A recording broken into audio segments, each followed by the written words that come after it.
Alright out there, it's Saturday. Yeah, Saturday. What's the word? The good word is I'm working on Death Valley number 9.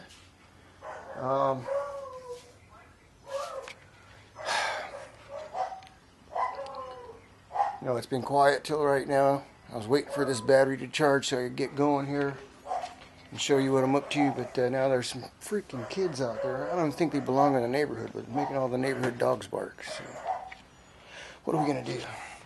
So anyway,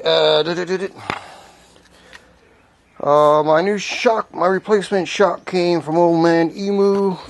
Came in Friday. Old Man Emu, made in Australia. Yeah. So, now, how did I go about getting a warranty claim on there? Well, I took pictures of a leaky shock, send them in to ARB, and they were kindly good enough to send me a claim form. Filled it out, sent it in, and here's my new shock in the mail. So now, before you go looking for any kind of warranty, have some kind of proof, Just don't say they're blown or I don't like the way they ride. I mean, you got to have some kind of damage. Show them some kind of damage. I mean, this shock actually failed. And the shock is right here on the vehicle in case you've been asleep or away. This is the failed shock right here. As you can see how it's all dirty. The dust has been collecting on it because the oil leaked out of it. Now, that's the first thing I noticed. See, it's all oily down here. And they agreed with me and sent me a new shock, okay? Why did it fail? Well, I can assume one thing by comparing this side. If you look up on top here, look at the upper control arm. It's actually hitting the spring. Look at the ball joint is completely, that's maxed out. This is why you don't want to go really high with these vehicles, because you only got so much play in these ball joints before they actually will break out of the cup there that holds the ball. Okay, you're really stressing things out like that. And the same thing here in your tie rod ends. Okay, same thing here in your tie rod ends. It's only got so much play in it before it's topped out too, and you're really stressing things out. CV joints. Look at the angle of the CV joint. This suspension is overextended. Okay, it is maxed out, and I just found that out right now while I'm taking it apart. Compared to this side over here, see this side over here. As you can see, this is as far as you want to go on the suspension. See, the spring is not hitting the upper control arm. See right there, I got a gap right there. Okay. That's the only thing keeping the suspension from fully extending is the strut. On compression, it's got a bump stop that keeps it from compressing all the way, but on extension, the only thing holding this thing together is the strut itself. So, and that saves your tie rod ends and your CV joints from extending all the way, and also your ball joints. Okay. On compression, you got this little bump stop here and here that keeps it from compressing all the way. So there's a quick overview of why I think that shock failed. Is that the shock overextended. It's overextended. If you see one of my other videos where I actually cut one of these shocks open, it has a stop welded onto the shaft. And that's the only thing that keeps it from popping all the way out of the top. It's got a built-in stop. What it really needs is a rubber bushing in there stop so it doesn't bottom out and clang and clank, yeah. Clank, clank. You'll hear it on some of my videos where I'm going down the road and it's maxing out, it's topping out. You can hear it. ARB needs to put a rubber bushing in the shock absorber to keep it from doing it. Alright, got that out. Here's the old strut assembly. Here's the new one. See if it's all the way out.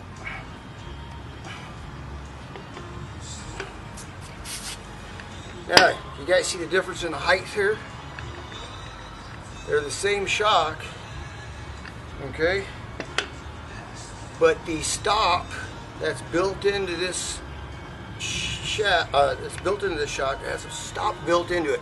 Look at my other videos, and I got a clear picture of the shock because I took them apart just to look inside. But there's a stop, and it's welded onto the shaft here, and that keeps the shock or the shaft or piston from overextending. So what happened was,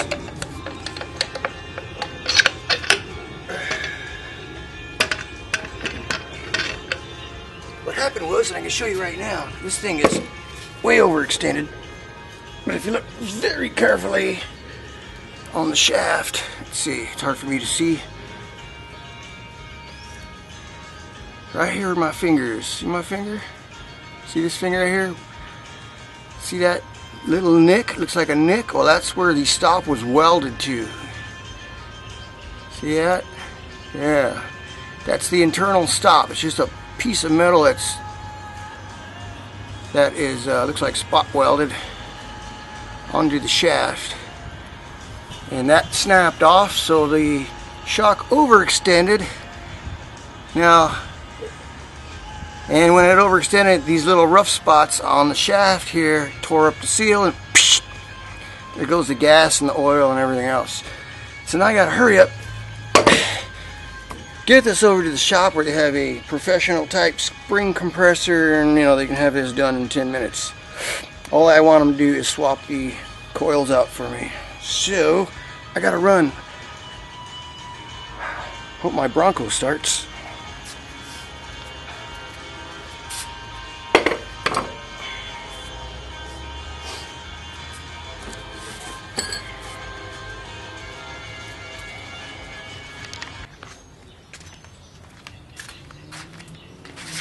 Alright, I'm back. Yeah, I'm back. So here's the new strut assembly.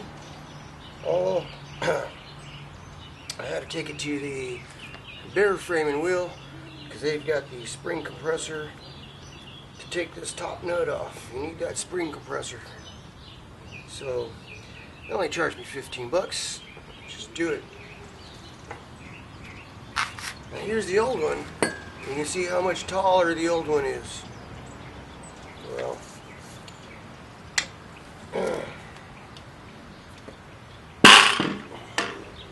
yeah, this one's much taller because it's overextended.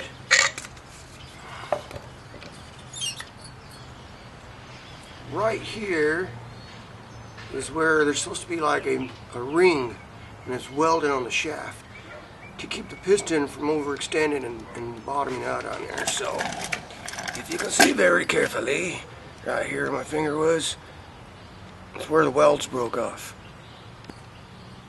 Yeah, so the welds broke off, and this rough piece here, well, it's rough now, yeah, tore up the seal, and that's it. It's done. All the oil came out. Shock's good for nothing now.